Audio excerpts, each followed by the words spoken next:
Hello students, कैसे हैं आप सभी। उम्मीद करता हूँ आप सभी ठीक होंगे, अच्छे होंगे एंड सब कुछ आप अच्छे तरीके से पढ़ाई लिखाई चल रही होगी। बोर्ड के एग्ज़ाम्स बहुत ही करीब हैं एंड तो उसके लिए आप बिल्कुल अच्छे से तैयार तो रहिए ही, और तैयारी भी अपने जम के कीजिए क्योंकि समय है अभी पढ़ने का, अभी खींच के पढ़िए। ठीक है, तो जस्ट मैं आज आपके साथ नेशनलिज्म इन इंडिया का पार्ट 2 लेके आ रहा हूँ। भारत में राष्ट्रवाद भाग 2 पार्ट 2। अगर आपने अभी तक भाग 1 नहीं देखा तो गो थ्रू होइए यार, देखिए आप उसको। ठीक है, अगर आप उसको देखेंगे ना तो आपको और ज़्यादा समझ में आएगा पार्ट 2। सीधा अगर आप पार्ट 2 पे अपना ध्यान केंद्रित करते हैं तो मुझे नहीं लगता कि आपको इसका कुछ ज़्यादा लाभ होने वाला है। अगर आपको ज़्यादा लाभ चाहिए तो आप पार्ट 1 को ज़रूर देखिए। पार्ट 1 को देखने के बाद जस्ट आप गो थ्रू होइए पार्ट 2 पे। ठीक है, तो जस्ट हम अपने इस कंटेंट को करते हैं स्टार्ट। तो हमारा जो विषय है बहुत ही साधारण और बहुत ही महत्वपूर्ण है, भारत में राष्ट्रवाद। ठीक है, तो हमने सबसे पहले जब हमने इसको पढ़ाना स्टार्ट किया था अपने पार्ट 1 में, हमने इसके इंट्रोडक्शन पे बात किया। हमने ये देखा कि भाई राष्ट्रवाद के पीछे हमारी क्या क्या भावनाएं जुड़ी थी, यानी कि पहला विश्व युद्ध या असहयोग जैसे आंदोलन वगैरह हुए, असहयोग जैसे मूवमेंट, उसके पीछे क्या क्या रीजंस रहे, या इंडिया में नेशनलिज्म को बढ़ावा देने में कौन कौन से कारकों ने अपना महत्वपूर्ण योगदान दिया। फिर हमने देखा कि सत्याग्रह को लेके क्या थॉट्स थे। सत्याग्रह को लेके महात्मा गांधी जी के बारे में हमने पढ़ा कि किस तरीके से इंडिया में आए। रॉयल एक्ट के बारे में ज्ञान हमने हासिल किया। हमने देखा कि जलियांवाला बाग हत्याकांड क्या था, एक डिटेल वे में देखा। फिर मेन जो चीज़ था वो ये था कि महात्मा गांधी ने असहयोग आंदोलन को ही क्यों चुना। यार वो और भी कुछ तो चुन सकते थे ना, उन्होंने असहयोग ही क्यों चुना। तो इसके लिए हमने बात की क्या रीजंस रहे कि महात्मा गांधी ने असहयोग आंदोलन की बात की, और असहयोग आंदोलन में लोगों ने क्या क्या काम करना स्टार्ट कर दिया। ठीक है, फिर हमने देखा कि असहयोग आंदोलन यानी कि नॉन कॉपरेशन जो मूवमेंट था, इसके अलग अलग रूप क्या देखने को मिल रहे थे। यानी कि लोगों ने शहरों में कैसा रिएक्शन किया, गांव में कैसा रिएक्शन कर लिया, आदिवासी लोगों ने इसके लिए क्या रिएक्शंस दिखाए। ठीक है, उसके बाद हमने ये देखा कि जो बागान में रहने वाले जो श्रमिक होते थे उन्होंने क्या रिएक्शन दिखाया, यानी कि सभी के लिए असहयोग आंदोलन किस किस तरीके से था। ठीक है, तो इस तरीके से हमने अब तक अपने इन सभी चीज़ों को पढ़ने की पूरी कोशिश की है। ठीक है, तो पेपर में सवाल जनरल उठ के आते हैं कि पेपर में सवाल उठ के आता है भाई असहयोग आंदोलन है क्या। ठीक है, असहयोग आंदोलन के विभिन्न रूप कौन से थे, या फिर असहयोग आंदोलन क्यों चलाया गया, ये पूछा जा सकता है।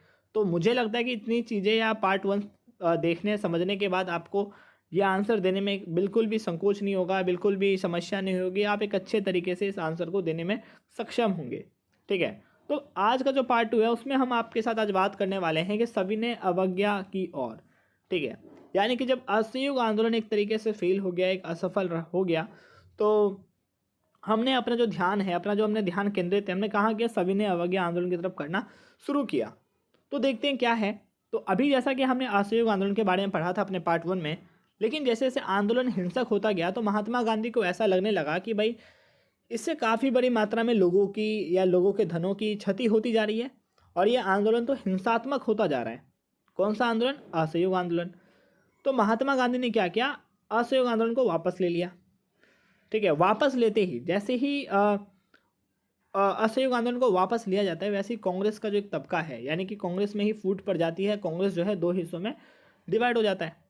एक हिस्से में वो व्यक्ति चले जाते हैं, ठीक है, जो गांधी का समर्थन करते हैं। एक हिस्से में वो व्यक्ति चले जाते हैं जो गांधी के समर्थन में नहीं रहते। तो उन्हीं में आप देखेंगे मोतीलाल नेहरू, सी आर दास जैसे जो महत्वपूर्ण नेता थे, उन्होंने अपनी एक अलग पार्टी बना ली जिसको स्वराज पार्टी के नाम से जाना गया। ठीक है, वहीं दूसरा तबका कह रहा था कि भाई गांधी को कि आप जो ले रहे हैं, आप डिसीजंस ले रहे हैं, आप जो भी काम कर रहे हैं वो बहुत ही अच्छा काम है। ठीक है, यानी कि सभी ने अवज्ञा की और हम गए कैसे। तो पहले आप ये समझिए कि जैसे ही असहयोग आंदोलन एक बड़ी मात्रा में फैलता चला गया, तो असहयोग आंदोलन के समय हो क्या रहा था कि बड़े लेवल पे, एक बड़े स्तर पे ये आंदोलन हिंसात्मक होता चला गया। और जब ये आंदोलन हिंसात्मक होता चला गया तो महात्मा गांधी को ऐसा लगा कि भाई हमने तो ये बातें की थी, हमने तो इस टर्म का यूज़ किया था कि हम आंदोलन को हिंसा में नहीं रखेंगे, हिंसा मुक्त रखेंगे, यहाँ तो हिंसा हो रहा है। तो महात्मा गांधी ने कहा कि भाई हमें इस असहयोग आंदोलन को क्या ले लेना चाहिए, वापस ले लेना चाहिए। तभी कांग्रेस में रहने वाले कुछ नेताओं को लगा यार गांधी जी जो है वो अपनी बातों से पलट जा रहे हैं, उनसे ये कुछ नहीं होने वाला। तो एक ग्रुप अलग होकर उसने बोला कि चलो भाई हटो, हम इनके साथ नहीं रहेंगे। उन्होंने अपनी एक अलग पार्टी बना ली जिसको कहा गया स्वराज पार्टी। कौन से व्यक्ति थे? तो मोतीलाल नेहरू, सी आर दास जैसे नेता थे। वहीं दूसरा तबका गांधी के समर्थन में था। उसको ऐसा लग रहा था कि गांधी जो भी काम कर रहे हैं, जो भी कुछ कर रहे हैं, उससे अच्छा तो कुछ है ही नहीं। ठीक है, फिर देखिए, और इसी आंतरिक बहस के कारण भारत की राजनीति में पूरी की रूपरेखा बदल गई, और इसके पीछे कई कारण थे। ठीक है, जैसे कि एक विश्वव्यापी आर्थिक मंदी भी आ गई, कृषि उत्पादन में भी कमी आने लगी। ठीक है, इन समस्या के कारण पूरे गांव या शहरी इलाके में उथल पुथल से भी ये इलाके गुजरने लगे। ठीक है, तभी उसी टाइम में एक सर जॉन साइमन नाम का एक व्यक्ति था, उसके नेतृत्व में एक आयोग का गठन किया जाता है। ठीक है, जिसे साइमन आयोग के नाम से जाना जाता है। ठीक है, अब साइमन आयोग को उस टाइम में अंग्रेजों ने क्या काम दिया था? इसका काम दिया था कि भारत की जो संविधान है उसकी कार्यशैली का अध्ययन करना है। साइमन कमीशन को काम दिया गया था, और इसमें जितने भी व्यक्ति थे उसमें सभी व्यक्ति कौन थे? अंग्रेज थे। भारत का एक भी सदस्य इसमें अवेलेबल नहीं था, यानी कि भारत के सदस्यों को इसमें जगह नहीं दी गई थी। ठीक है, तो जैसे ही ये कमीशन भारत पहुंचा तो लोगों ने इसका विरोध किया और कहा कि साइमन कमीशन वापस लाओ। लोगों ने बड़े मात्रा पर नारे लगाने स्टार्ट कर दिए। ठीक है, तभी इस विरोध को शांत करने के लिए जो लॉर्ड इरविन था उसने मतलब एक प्लानिंग की, एक योजना बनाई। ठीक है, और उसने 1929 में कह दिया कि जो इंडिया है उसको एक डोमिनियन स्टेट बनाने का ऐलान कर दिया। ठीक है, और आने वाले संविधान के लिए गोलमेज सम्मेलन का आयोजन किया जाएगा। यानी कि लॉर्ड इरविन ने यह कह दिया कि 1929 में कि भारत एक डोमिनियन स्टेट होगा। ठीक है, इसके साथ भारत में की जो संविधान बनेगी उसके लिए गोलमेज सम्मेलन का आयोजन किया जाएगा। क्यों ऐसा इसने बोला? ऐसा इसने इसलिए बोला कि लोग इसका विरोध करना बंद कर दें। ठीक है, लेकिन कांग्रेस का तेज तर्रार खेमा इस बात का समर्थन नहीं कर रहा था। तभी कुछ समय के बाद लाहौर अधिवेशन हुआ। ठीक है, और इसमें पूर्ण स्वराज की मांगों को मान लिया जाता है। ठीक है, और 26 जनवरी 1930 को भारत स्वतंत्रता दिवस के रूप में मनाएगा। इसमें यह कहा जाता है लाहौर अधिवेशन में, और इस दिन पूर्ण राज्य की हम शपथ लेंगे। लेकिन लोगों ने इस सब पर अपना ध्यान नहीं दिया। तभी महात्मा गांधी को ऐसा लगा कि लोगों के अंदर या लोगों को जोड़ने के लिए हमें एक रास्ता क्या करना है? ढूंढना पड़ेगा। ठीक है, तभी महात्मा गांधी ने क्या स्टार्ट कर दिया? सविनय अवज्ञा आंदोलन और नमक यात्रा शुरू कर दिया। तो अब यह आएगा कि हम किस तरीके से हम सविनय अवज्ञा आंदोलन की तरफ गए। तो आपको 2-3 बातें बिल्कुल ध्यान से समझनी है बच्चों कि हम कैसे गए सविनय अवज्ञा आंदोलन की तरफ। तो जब असहयोग आंदोलन, सबसे पहली बात समझिए, जब एक मिनट समझाता हूँ मैं। जब असहयोग आंदोलन जो है वो असफल हो गया, जब असहयोग आंदोलन असफल हो गया, ठीक है, तब महात्मा गांधी को ऐसा लगा कि भाई हमें इससे बेहतर कुछ खोजना होगा। एक तो तरीका ये था कि हम सविनय अवज्ञा आंदोलन की तरफ गए। दूसरा तरीका क्या था कि एक साइमन कमीशन आया, और साइमन कमीशन आके ये कहने लगा कि भाई हम जो है एक कमीशन आया और उसका मेन काम ये दिया गया कि वो भारत के संविधान की पूरी कार्यशैली का अध्ययन करेगा, जिसका भाई भारत के लोगों ने बहुत बड़े लेवल पे विरोध करना शुरू कर दिया। तभी लॉर्ड इरविन ने एक चाल चली और उसने कहा कि भारत को डोमिनेंट स्टेट बनाएंगे और गोलमेज सम्मेलनों का भी आयोजन किया जाएगा। ठीक है, लेकिन उस टाइम में लाहौर अधिवेशन होता है। लाहौर अधिवेशन में पूर्ण स्वराज की जो मांग है उसको माना जाता है, और उसमें जो भारत में जो कांग्रेस के नेता होते हैं उन्होंने कहा कि 26 जनवरी 1930 को भारत एक स्वतंत्रता दिवस के रूप में मनाएगा और इस दिन हम पूर्ण स्वराज की शपथ लेंगे। लेकिन लोगों के अंदर इसके ऊपर लोगों ने ध्यान नहीं दिया। तो जब लोगों ने ध्यान नहीं दिया तो यार महात्मा गांधी बहुत चिंतित हो गए, और महात्मा गांधी को ऐसा लगने लगा कि भाई लोगों का ध्यान देने के लिए हमें कोई एक नया रास्ता, हमें कुछ एक नई चीज़ ढूंढनी होगी। वही चीज़ थी क्या? तो वही चीज़ थी कि उन्होंने स्टार्ट की नमक यात्रा और सविनय अवज्ञा आंदोलन। ठीक है बच्चों, तो इस तरीके से आपको हिस्ट्री के इन टॉपिकों को देखना होगा, पढ़ना होगा। अगर आप इसको इस तरीके से नहीं देखते, पढ़ते, समझते हैं तो काफ़ी समस्या का सामना करना पड़ सकता है आपको। तो मुझे लगता है कि इससे ज़्यादा साधारण भाषा में आपको नहीं बताया जा सकता। तो आप अपने दूसरे प्रिय साथी जितने भी हैं जो इस वीडियोस को देख रहे हैं, वो अपने दूसरे साथी से भी इस वीडियो को शेयर करें, वो भी इस विषय को, एक चीज़ों को अच्छे तरीके से समझे। ठीक है, अब देखते हैं नमक यात्रा और सविनय अवज्ञा आंदोलन। तो देश को एकजुट करने के लिए महात्मा गांधी ने जो है नमक को चुना। अब नमक को क्यों चुना? तो नमक को इसलिए चुना कि महात्मा गांधी को ऐसा लग रहा था कि नमक वो चीज़ है जिसका इस्तेमाल अमीर लोग तो करते ही करते हैं, गरीब लोग भी इसका इस्तेमाल करते हैं। इसके साथ भारत का हर तबका, चाहे अपर कास्ट, लोअर कास्ट, जितने भी व्यक्ति हों, सभी जो है इसका इस्तेमाल एक बड़े स्तर पर बड़ी मात्रा में करते हैं। ठीक है, तो 31 जनवरी 1930 को होने वाले लॉर्ड इरविन को उन्होंने एक पत्र लिखा, और इस पत्र में उन्होंने कहा कि भाई आप मेरे 11 मांगों को मान लो। ठीक है, जिसमें उन्होंने ये कहा कि उनकी 11 मांगों को मान लो, लेकिन लॉर्ड इरविन ने उनके इन 11 बातों को नहीं मानी। ठीक है, उसने इनकार कर दिया, और इनकार करते ही कांग्रेस ने सवज्ञा आंदोलन छेड़ दी। ठीक है, यहाँ पे मैंने लिख दिया छोड़ दी नहीं, वो मतलब उसने छेड़ दिया। ठीक है, तो लॉर्ड इरविन जो है वो भाई उसका भी एटीट्यूड अपना एक अलग लेवल का था, उसके अंदर भी एक फुल्ली एटीट्यूड था। तो उन्होंने लगभग महात्मा गांधी की बात नहीं मानी, और जब उन्होंने महात्मा गांधी की बात नहीं मानी तब महात्मा गांधी ने नमक यात्रा का शुरुआत किया। ठीक है, कितने लोगों के साथ मिलके? तो अपने 78 वॉलंटियर के साथ मिलके ठीक है। गुजरात के साबरमती आश्रम से लेके गुजरात के एक दांडी नामक जो तट है वहाँ तक उन्होंने इस यात्रा को किया। लगभग 240 किलोमीटर की ये यात्रा थी। 6 अप्रैल को वहाँ पहुँचकर वहाँ उन्होंने कानून नमक बनाया। नमक बनाने के साथ उन्होंने किसका उल्लंघन किया? कानून का उल्लंघन कर दिया। ठीक है।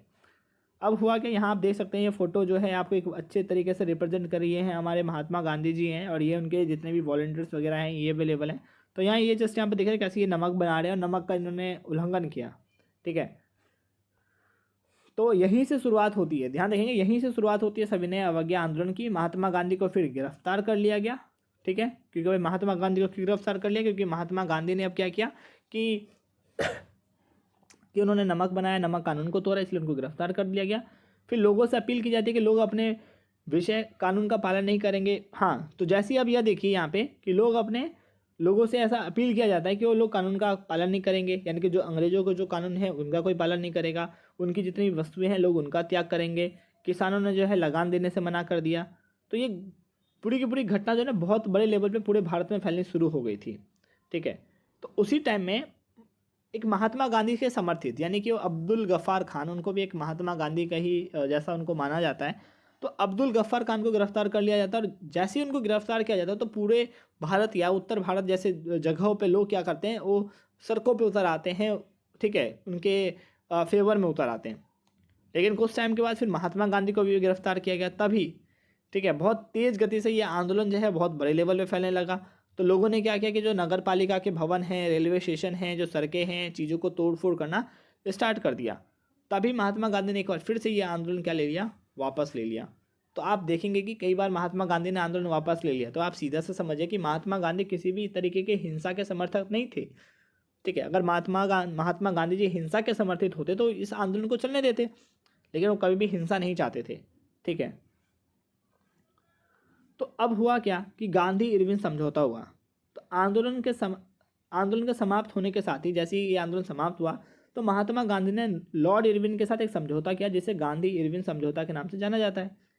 तो इसमें गांधी जी ने दूसरे गोलमेज सम्मेलन पर अपनी हाँ कर दी थी, यानी कि उन्होंने कहा था कि ठीक है हम दूसरे गोलमेज सम्मेलन में मिलेंगे, ऐसा कुछ उन्होंने कह दिया। तो गांधी जी तब लंदन गए, लेकिन वहाँ से उन्हें निराशा लौटना पड़ा। ठीक है। लेकिन जब गांधी भारत आए तब उन्होंने ये देखा कि गफ्फार खान और पंडित नेहरू को अंग्रेजों ने तो जेल में डाल दिया है और कांग्रेस को गैर कानूनी घोषित कर दिया गया है। तो गांधी ने फिर आंदोलन शुरू किया जिसका असर बहुत ही कम देखने को मिला। ठीक है, यानी कि गांधी ने फिर आंदोलन शुरू किया लेकिन इसका असर बहुत ही कम देखने को मिला। ठीक है। तो अब ये है, अब हमें ये देखना है इसमें कि जब हमने सविनय अवज्ञा आंदोलन की बातें की, तो हम सविनय अवज्ञा आंदोलन की तरफ क्यों शिफ्ट हुए? तो इसके पीछे का मेन कारण क्या था? मेन कारण ये था कि जो जैसे ये आंदोलन था हिंसात्मक होता जा रहा था, तो महात्मा गांधी ने आंदोलन को वापस ले लिया और आंदोलन को वापस लेने से असहयोग आंदोलन एक तरीके से खत्म हो गया। ठीक है। तो कांग्रेस, इससे जब महात्मा गांधी ने असहयोग आंदोलन को वापस ले लिया तो एक तबका कांग्रेस का ऐसा था जिसने ये कहा कि महात्मा गांधी सही कर रहे हैं, एक ने कहा कि महात्मा गांधी गलत कर रहे हैं। तो जिन्होंने ये कहा कि महात्मा गांधी गलत कर रहे हैं उन्होंने अपना एक अलग पार्टी बना ली जिसे किस नाम से जाना जाता है? स्वराज पार्टी के नाम से जाना जाता है। कौन से व्यक्ति थे? तो मोतीलाल नेहरू और सी आर दास नाम के व्यक्ति थे। ठीक है। जैसे उसके बाद क्या होता है कि पूरे के पूरे भारत की जो राजनीतिक है उसके अंदर एक अलग तरीके की बहस उत्पन्न हो जाती है, पूरी की पूरी राजनीति में बदलाव देखने को मिलता है, जिसके पीछे कुछ कारण थे जैसे कि विश्वव्यापी आर्थिक मंदी का आ जाना, कृषि उत्पादन में कमी आ जाना। ठीक है। इन समस्या के कारण पूरे गाँव के भारतीय सभी उथल पुथल से गुजरने लगे थे। ठीक है। तभी क्या होता है कि एक जॉन साइमन कमीशंस के नेतृत्व में एक आयोग का गठन होता है जिसको ये काम दिया जाता है कि संविधान की कार्यशैली का अध्ययन करेगी, और इसका भारत के लोगों ने बहुत ज़्यादा विरोध करना शुरू कर दिया क्योंकि भारत के लोगों का कहना था कि इसमें कोई भी भारतीय व्यक्ति नहीं है। ठीक है। तो लॉर्ड इरविन ने इसको शांत करने के लिए क्या किया? इंडिया को डोमिनियन स्टेट्स की बात कर दी इसने, और इसने कहा कि दूसरा गोलमेज सम्मेलन यानी कि संविधान के लिए गोलमेज सम्मेलन का भी आयोजन किया जाएगा। ठीक है। और तभी क्या होता है कि लाहौर अधिवेशन में कांग्रेस के लोग मिलते हैं और उन्होंने कहा कि भाई हम पूर्ण स्वराज मनाएंगे और 26 जनवरी 1930 को भारत एक स्वतंत्रता दिवस के रूप में मनाएगा। लेकिन लोगों के अंदर इस दिन के लिए कोई उत्साह नहीं था, लोगों के अंदर जागरूकता नहीं थी। तो महात्मा गांधी को ऐसा लगा कि उन्हें अब तो कोई रास्ता ढूंढना पड़ेगा, तभी तो लोगों के अंदर ये भावनाएं जगेंगी। तभी महात्मा गांधी शिफ्ट होते हैं नमक यात्रा और सविनय अवज्ञा आंदोलन की तरफ। तो जस्ट इसके बारे में भी हमने आपके साथ बात किया। अब ये है गांधी इरविन समझौता। तो गांधी इरविन समझौता सिंपल है कि आंदोलन के समाप्त होने के साथ ही महात्मा गांधी और इरविन में एक समझौता होता है जिसे गांधी इरविन समझौता के नाम से जानते हैं। ठीक है। तभी गांधी जी को लंदन बुलाया जाता है। गांधी जी लंदन जाते हैं लेकिन वहाँ से वो निराशा लौटते हैं। तो जब वो भारत आते तो उन्होंने ये देखा कि गफ्फार खान और पंडित नेहरू को जो है जेल में डाल दिया गया है और कांग्रेस को जो है ना गैर कानूनी घोषित कर दिया गया है। तो गांधी जी ने फिर से आंदोलन को स्टार्ट किया, लेकिन इसका असर बहुत ही कम देखने को मिला। लोगों इसमें जुड़े ही नहीं, बहुत कम मात्रा में लोग जुड़े। ठीक है, तो अब हमें ये देखना समझना है कि पेपर में सवाल आ जाता है कि जो असहयोग आंदोलन हुए या राष्ट्रवाद को लेकर जितने भी आंदोलन हुए, लोगों ने उस आंदोलन को किस तरीके से लेना शुरू किया। ठीक है, अगर पेपर में आता था तो आपको कुछ इस पॉइंट्स को रखना है कि किसानों ने इसे किस तरीके से लिया, व्यावसायिक वर्गों ने किस तरीके से लिया, छात्रों ने कैसे लिया, महिलाओं ने कैसे लिया, औद्योगिक मजदूरों ने कैसे लिया, आदिवासी लोगों ने कैसे लिया, अलग अलग धर्म के लोगों ने कैसे लिया, वकीलों ने कैसे लिया, अन्य सरकारी कर्मचारियों ने कैसे लिया। तो किसानों ने का पहले देखते हैं किसानों ने किस तरीके से इस आंदोलन को लिया। तो किसानों ने क्या किया, जमींदारों के खिलाफ सरकार की दुराचारी नीति को लेकर काफ़ी विरोध प्रदर्शन ये लोग करने लगे। व्यावसायिक वर्ग जो है, उद्योगपति भी इस आंदोलन में शामिल हुए। इसके साथ जो भी इनके लोग थे ये भी इस आंदोलन में शामिल होते गए। वो लोग भी ब्रिटिश की नीतियों का विरोध करने लगे। छात्र वर्ग ने कैसे इसमें पार्टिसिपेट किया कि भाई छात्र ने कहा कि हम तो भाई विद्यालय ही नहीं जाएंगे, क्लास को बाइकआउट कर देंगे। महिलाओं ने कैसे लिया इसमें पार्टिसिपेट, तो महिलाओं ने, आपको पता होगा कि जिस टाइम में भारत छोड़ो आंदोलन चलाया जा रहा था उसमें महिलाओं ने बड़े मात्रा में हिस्सा लेना स्टार्ट कर दिया। ठीक है, जिस में असहयोग आंदोलन चलाया जा रहा था उसमें महिलाओं ने भी बड़ी मात्रा में इस चीज़ों को करना स्टार्ट कर दिया। औद्योगिक मजदूर, आपने भी पढ़ा होगा कि अहमदाबाद जब गांधी जी आए थे अफ्रीका से तो अहमदाबाद में भी गए थे, तो औद्योगिक मजदूर भी गांधी जी से काफ़ी प्रेरित थे, इन्होंने भी इसमें शामिल हो गए। आदिवासी लोग भी इसमें शामिल हुए, जैसे गोरिल्ला आंदोलन के बारे में आपने सुना होगा कि वो अंग्रेज के दुराचारी नीतियों के खिलाफ उन्होंने भी बहुत बड़े मात्रा में क्या करना स्टार्ट कर दिया, प्रदर्शन करना स्टार्ट कर दिया। इसके साथ अलग अलग धर्म के लोग भी थे, चाहे वो हिंदू हो मुस्लिम हो, अलग अलग धर्मों के लोगों ने पार्टिसिपेट किया, चाहे हिंदू में हो या फिर मुस्लिम लीग जैसे सभी राजनीतिक दलों ने भी इसमें पार्टिसिपेट बढ़ चढ़ के किया। वकीलों ने निर्णय लेने या जज और कोर्ट वोट जाना छोड़ दिया, अपनी पदवियां बड़े मात्रा में लौटाने स्टार्ट कर दी। अन्य भी सरकारी कर्मचारियों ने जो है कार्य करने से मना कर दिया। तो इस तरीके से लोगों ने जो है ना इस आंदोलन को लेना शुरू किया। ठीक है, अब देखते हैं कि जो सविनय अवज्ञा आंदोलन है इसकी क्या क्या सीमाएं हैं। सीमाएं आई मीन इसकी चैलेंजेस से आप ले लें, इसकी क्या क्या सीमाएं हैं। तो पहला इसमें है दलितों की भागीदारी। क्या है देखते हैं। शुरुआत के समय में देखिए महात्मा गांधी ने दलितों पर ध्यान नहीं दिया था, क्योंकि उन्हें ऐसा लगता था कि अगर वो दलितों पर बहुत बड़े ध्यान देंगे तो भारत में जो रहने वाले सनातन पंथी लोग हैं उनसे नाराज हो जाएंगे। लेकिन कुछ समय के बाद महात्मा गांधी ने दलितों पर ध्यान देना प्रारंभ कर दिया और उन्होंने लोगों को हृदय परिवर्तन के लिए कहा और दलितों के लिए उन्होंने हरिजन नाम की शब्दावली का भी इस्तेमाल किया। इसके साथ उन्होंने कहा कि भाई जो हरिजन हैं या फिर जो दलित लोग हैं उनके लिए आरक्षण की भी बात की। इसके साथ उन्होंने अलग निर्वाचन क्षेत्र, जी हाँ अलग निर्वाचन क्षेत्र की बात की। लेकिन 1930 में डॉक्टर भीमराव अंबेडकर ने महात्मा गांधी के इस बातों की आलोचना ही की और इनमें विवाद हो गया कि जब इन्होंने कहा, महात्मा गांधी ने कहा कि उनके लिए एक अलग निर्वाचन क्षेत्र होगा, तब अंबेडकर इस बात से काफ़ी अलग हुए। इन्होंने कहा कि ये बात बिल्कुल भी ठीक नहीं है। तो सविनय अवज्ञा आंदोलन की पहली सीमा में आप देख सकते हैं दलितों की भागीदारी की। शुरुआत के समय में कुछ महात्मा गांधी का भी ध्यान नहीं था उनके ऊपर, लेकिन कुछ समय के बाद महात्मा गांधी ने उनके ऊपर अपना ध्यान केंद्रित किया और उन्हें कुछ बातें बताई जिसका अंबेडकर साहब ने कुछ विरोध भी किया।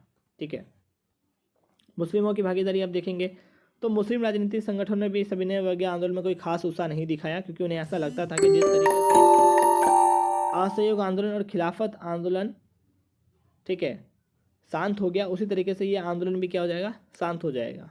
मुस्लिम लोगों का सीधा मानना था कि भाई आपने असहयोग आंदोलन को जिस तरीके से शांत कर दिया, खिलाफत आंदोलन को आपने जिस तरीके से शांत कर दिया, उसी तरीके से जो है आप इस आंदोलन को भी शांत हो जाएगा। तो उन्होंने कोई रुचि नहीं दिखाई। समय के साथ कई मात्रा में हिंदू मुस्लिम सांप्रदायिक दंगे भी होने शुरू हो गए थे।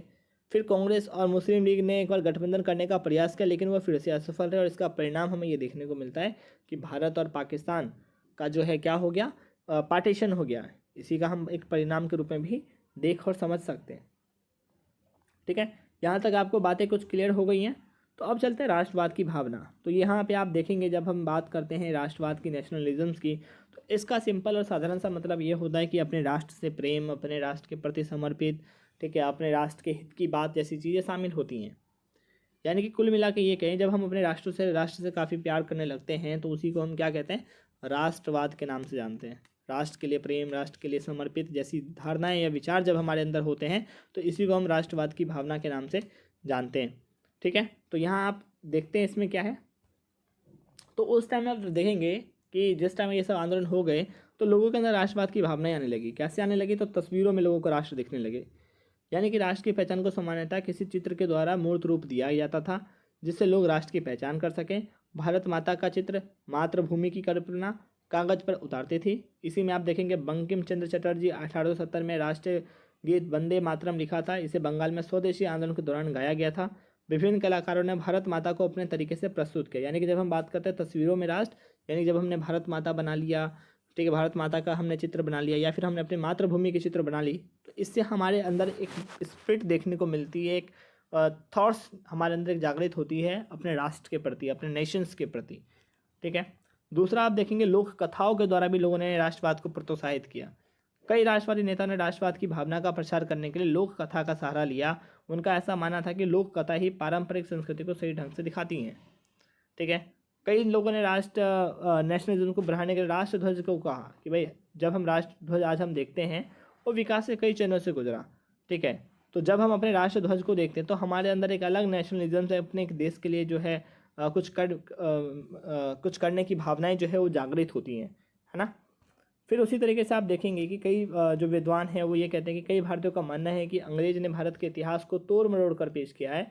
उन्हें लगता था कि हमारे इतिहास को भारतीय दृष्टिकोण से जानने की जरूरत है। वह भारत के सुनहरे अतीत को उजागर करना चाहते हैं और भारतीय लोगों को इस पर गर्व भी महसूस हो सके, इसलिए वो लोग कहते हैं कि इतिहास की क्या हो, एक पुनर्व्याख्या होनी चाहिए। ठीक है। तो इस तरीके से आप जो है अपने इन सभी विषयों को, चीज़ों को एक सरल तरीके से समझ सकते हैं और मुझे नहीं लगता कि इसमें समझने में आपको किसी भी प्रकार की कोई समस्या आएगी। तो इस वीडियो में हमने बात की सविनय अवज्ञा की और कि किस तरीके से हमारा जो रुझान है वो सविनय अवज्ञा आंदोलन की तरफ गया। तो आपको पता होना चाहिए कि कारण तो असहयोग आंदोलन खुद है। असहयोग आंदोलन के जस्ट बाद हमने ये पढ़ा। तो जब दूसरी बात यह है कि पूरे विश्व में आर्थिक मंदी आ गई, कृषि का उत्पादन में भी कमी हो गई। ठीक है। इसकी वजह से पूरे के पूरे इलाके में उथल पुथल मच गया। चौथा कारण, आप पांचवा कारण क्या देख सकते हैं कि साइमन कमीशन आ गया। साइमन कमीशन आया तो लोगों ने उसका विरोध करना स्टार्ट कर दिया। फिर लाहौर अधिवेशन में ये कहा गया कि भारत जो है पूर्ण स्वराज मिलेगा। लोगों के अंदर इसके लिए कोई उत्साह नहीं था। तभी गांधी जी को लगा कि उन्हें फिर से कुछ ऐसे प्रयास करने चाहिए जो लोगों में एक उत्साह देखने को मिले। ठीक है। तो उन्होंने नमक यात्रा, सविनय अवज्ञा आंदोलन शुरू किया। ठीक है। फिर हमने देखा कि गांधी इरविन समझौता हुआ, कुछ इसका प्रभाव देखने को नहीं मिला। फिर हमने लास्ट में ये देखा कि लोगों ने जो है आंदोलन को कैसे लिया, अलग अलग ग्रुप के लोगों ने आंदोलन में किस तरीके से अपनी रुचियों को दिखाना क्या किया, शुरू किया। ठीक है। बस जस्ट उसके बाद कि सविनय अवज्ञा आंदोलन की क्या क्या सीमाएं थी, यानी कि क्या क्या हमें इसकी बाउंड्री या डीमार्क देखें या फिर चैलेंजेस देखें क्या क्या थी। तो दलितों की भागीदारी नहीं थी। फिर बाद में गांधी जी का ध्यान जाता है इनके ऊपर। मुस्लिम लीगों ने भी कोई खास दिलचस्पी नहीं दिखाई। तो इसका परिणाम भी हम देख सकते हैं अंत में कि भारत पाकिस्तान का विभाजन हुआ। फिर हमने देखा कि राष्ट्रवाद की भावनाएं कैसे लोगों में जागृत हुई। तो हमने देखा कि तस्वीरों में लोगों को राष्ट्र दिखने लगा, लोक कथाओं के द्वारा, राष्ट्र ध्वजों की सहायता के द्वारा। कई लोग कहते हैं कि इतिहास की पुनर्व्याख्या होनी चाहिए। तो इस तरीके से एक नेशनलिज्म की जो स्पिरिट है वो पूरे के पूरे हमें जो है वो देखने को मिलने लगी। ठीक है। तो इस तरीके से आप जो है इतिहास के इस विषय को बहुत ही अच्छे तरीके से समझ सकते हैं। और सबसे मुख्य बात तो ये कि जब हम बात करते हैं नेशनलिज्म इन इंडिया की, ये बातें हमें इतने तरीके से सोचने के बाद में समझ में आ रही है। तो आप समझिए कि उस टाइम में जो हमारे जो देश के मुख्य नेता थे वो लोगों को किस तरीके से उन चीज़ों को बताते थे। ठीक है। तो ये बातें अपने आप में सोचने की है। एंड इस विषय से संबंधित आपको ये नोट्स भी अवेलेबल हो चुके हैं। आप पार्ट 1 एंड पार्ट 2 दोनों को देखिए और विषय को समझिए। ठीक है। सो बेस्ट विशेस एंड मिलते हैं हम अपने अगले वीडियोज़ में।